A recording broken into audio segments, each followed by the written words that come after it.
La première journée de ce top 14 nous offre de suite un remake de la dernière finale des Montpelliérains recevant leur bourreau Castrais. 3 partout rapidement et cette situation des Cistes avec une touche à l'origine d'environ la moitié des essais Héroltais la saison passée. Et la spécialité locale du ballon porté pour permettre à Martin Devergy d'aplatir. Monsieur Rénal, arbitre de la rencontre, préfère demander confirmation pour le toucher à terre. La vidéo permet en effet de confirmer que le troisième ligne aplatit bien dans l'embut et conserve jusqu'au bout la maîtrise du ballon.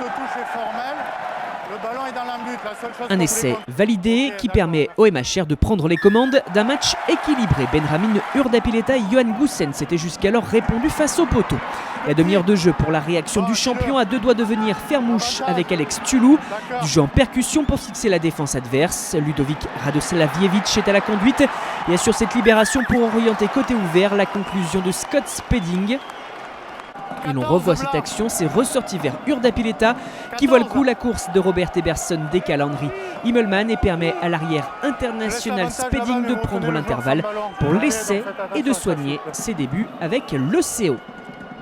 13 partout désormais, pas forcément grand chose à se mettre sous la dent dans ce premier acte. Un essai de chaque côté, quelques approximations mais une légère domination du MHR tout de même, au moment où l'arbitre renvoie les deux équipes au vestiaire. Sous les yeux bien sûr de Vern Cotter attentif. Le début de seconde période marque un vrai tournant. Castres prend le jeu à son compte sur cette relance de Montpellier. Camille Gérondeau récupère comme il le peut et donne à Spedding la course de l'arrière.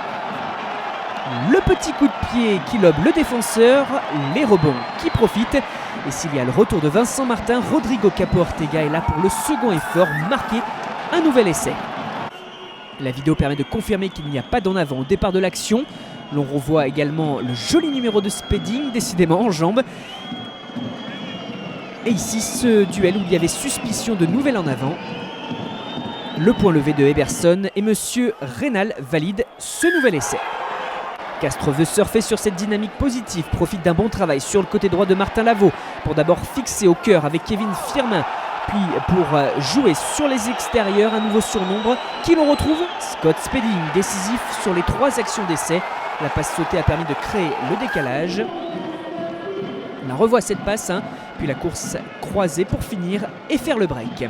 L'équipe de Christophe Furios est en train de semer le doute au GGL Stadium qui a vu 13 victoires en autant de matchs la saison passée. Une défaite à domicile du vice-champion de France serait un véritable coup de tonnerre. Sauf que les Castrais commencent à faire des fautes et les Montpelliérains veulent en profiter. Julien Thomas s'échappe pour essayer de se faufiler. Au milieu d'une défense regroupée solidaire, l'on voit ses charges et celle de Paul Villemc victorieuse. Voilà un essai qui relance le suspense et conforte un changement de physionomie dans ces 20 dernières minutes à l'avantage de Montpellier qui va voir 2 de ses actions d'essai refusées à la vidéo. Victoire finale du Castres Olympique au GGL Stadium, ce qui ne lui était plus arrivé depuis le 23 novembre 2013. Grosse performance d'entrée dans ce top 14, Montpellier doit se contenter du bonus défensif.